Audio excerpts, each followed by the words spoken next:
another sliding across her face. The pressure building as the creatures react to her movements with their own defensive instincts. Then the sack is sewn shut, the opening closed by quick stitches that seal her inside. She feels stones being attached to the bottom, the weight that will drag her down. She feels herself lifted, carried, the rocking motion of the men who hold her adding to the chaos of animal movement within. She cannot see the water approaching. She can only feel the moment when she becomes weightless. The instant of falling. The shock of cold as the sack plunges beneath the surface. The water enters through the canvas. Not immediately, but steadily, filling the space around her, replacing air with the cold brine of the Bosphorus. The animal's frenzy intensifies as they feel themselves drowning. The cats claw desperately at anything within reach. The snakes bite reflexively at whatever touches them. Mahidevran is bitten 11 times in the first 30 seconds. The wounds burn with venom her body has no time to process. The claws have opened gashes across her legs, her arms, her torso. Wounds that bleed into water that grows redder with each passing moment. But the wounds are not what kills her. The water is what kills her. It fills her nose and mouth as she gasps for air that no longer exists. It fills her lungs as she inhales involuntarily, her body's reflexes overriding her mind's knowledge that there's nothing to breathe. She drowns in darkness, surrounded by creatures that are drowning with her. Her final sensations, cold and pain and pressure, and the absolute knowledge that no one will ever know what happened to her in these final moments. The sack sinks. The current takes it. By the time the sun rises over the Bosphorus, there will be no trace that Mahidevran ever existed. But here's what the Ottoman archives don't tell you. Here's the twist that makes this story even darker. The woman who accused Mahidevran, the rival who whispered those lies, her name was Nurbanu, and Nurbanu was just getting started. Nurbanu came to the harem 5 years before Mahidevran's death, a captive from Venetian territories. Beautiful, intelligent, ruthlessly ambitious. She attracted the Sultan's attention quickly, rose through the ranks, bore him a son who survived infancy, positioned herself as a potential future Valid Sultan. Mahidevran had been her primary obstacle. Mahidevran was senior, had been a favorite longer, had relationships and alliances Nurbanu lacked. Eliminating her opened the path Nurbanu intended to walk. The accusation against Mahidevran wasn't Nurbanu's first manipulation. She'd already disposed of 2 other rivals through similar methods: accusation, investigation, removal. She'd learned how the system worked, how to make it work for her. But her success in eliminating Mahidevran attracted attention she hadn't sought. The Valide Sultan, who'd approved the elimination, began observing her new favorite with different eyes. A woman capable of destroying rivals was a woman capable of threatening anyone, including the Valide Sultan herself. The dynamic shifted. Nurbanu found her path to power not as clear as she'd believed. The Valide Sultan began favoring other concubines, distributing the Sultan's attention, preventing any single woman from accumulating the influence Mahidevran's elimination had promised. Nurbanu adapted. She cultivated patience. She maintained position without aggressive expansion. She waited for the Valide Sultan to die, which happened 8 years after Mahidevran's drowning. When her son eventually became Sultan, Nurbanu became Valide Sultan herself, the most powerful woman in the Ottoman Empire. She ruled the harem for over a decade, making and breaking fortunes, ordering punishments, manipulating succession, and she continued using the tools that had enabled her rise. Other women were accused. Other women were drowned or strangled or simply disappeared. The system that killed Mahidevran continued operating, with Nurbanu now directing it instead of manipulating it. Historical records suggest Nurbanu ordered at least 12 executions of harem women during her time as Valide Sultan. Some were undoubtedly guilty of the offenses charged.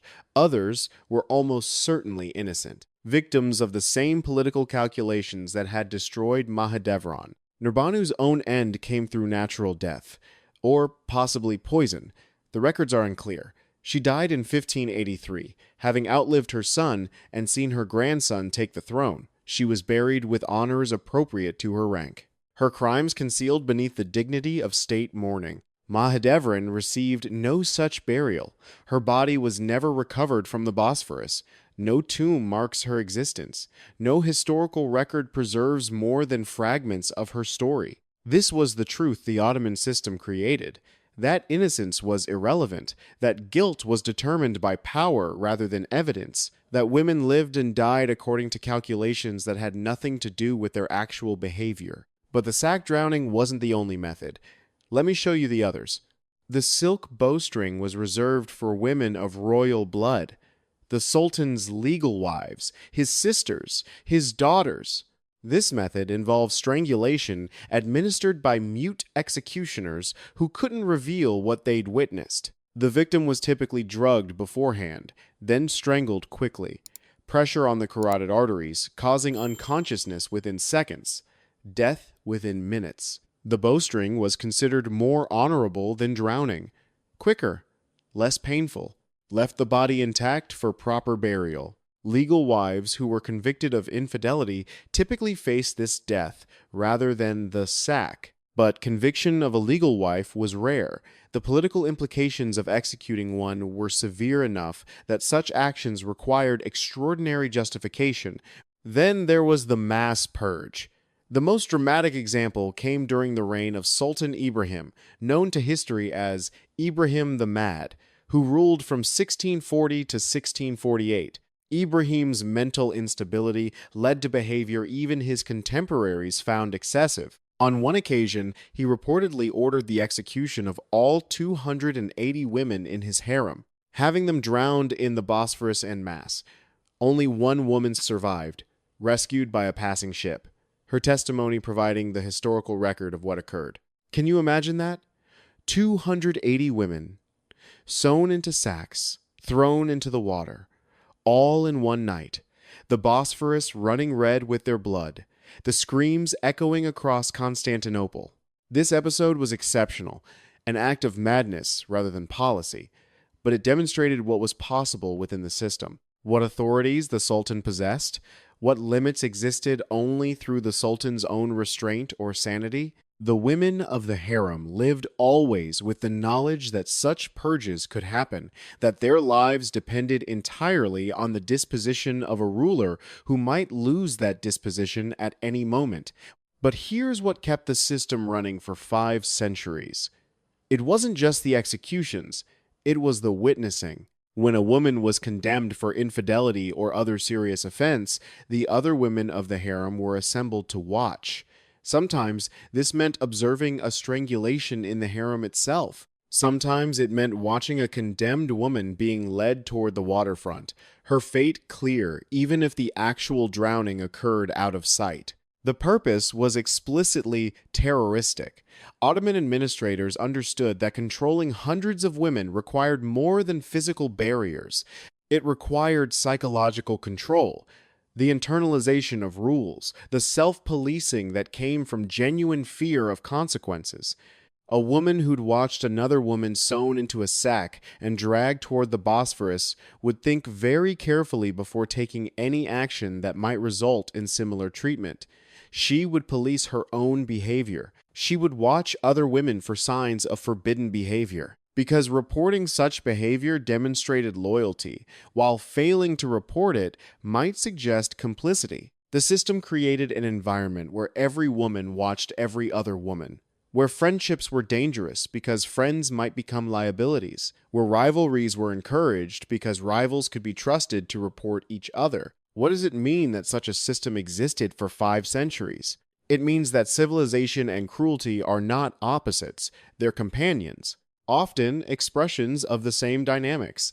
The Ottoman Empire produced magnificent architecture, sophisticated literature, advances in mathematics and astronomy.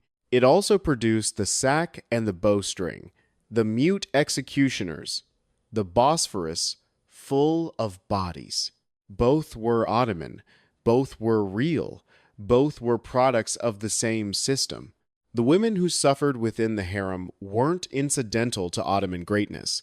They were essential to it. The system that controlled their bodies and sexuality was the system that ensured stable succession, prevented civil war, maintained continuity of imperial power across generations. The cruelty served purposes Ottoman administrators considered vital. This doesn't justify the cruelty. Nothing justifies the cruelty, but it explains why the cruelty persisted, why reforms were resisted, why the system maintained itself across 5 centuries. The women who died in the Bosphorus were sacrifices to dynastic stability. Their deaths were the price of preventing succession conflicts. The Ottomans looked at that price and concluded it was worth paying. We can see their calculation clearly now. We can see how reasonable men convinced themselves that drowning women in sacks full of starving cats was necessary for the greater good. We can see the mechanisms of justification, the religious frameworks that sanctioned the violence, the political frameworks that demanded it, and we can see that the logic was wrong, that the violence was excessive, disproportionate, unjustified by any necessity that actually existed. That innocent women died because the system was designed to produce their deaths. But the men who administered the system didn't see what we see.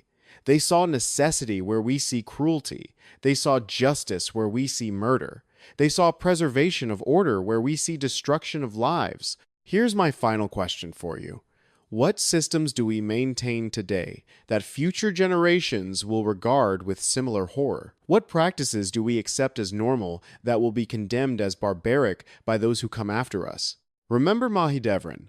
Remember the black water closing over her head. Remember the cats and snakes that shared her death.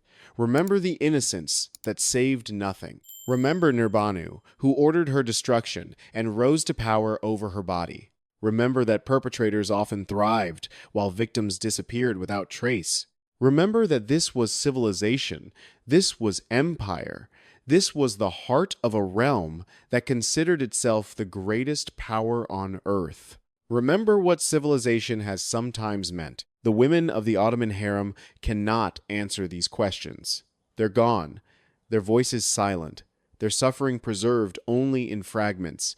But we can answer. We can look at the past honestly and ask whether we're making similar mistakes with different victims. If you want more untold stories from medieval history, stories that reveal what lies beneath the beautiful surfaces of the past, subscribe to Medieval Survival right now. Hit that notification bell, because next time I'm revealing another punishment system that civilization tried to bury. Another truth that powerful systems wanted erased.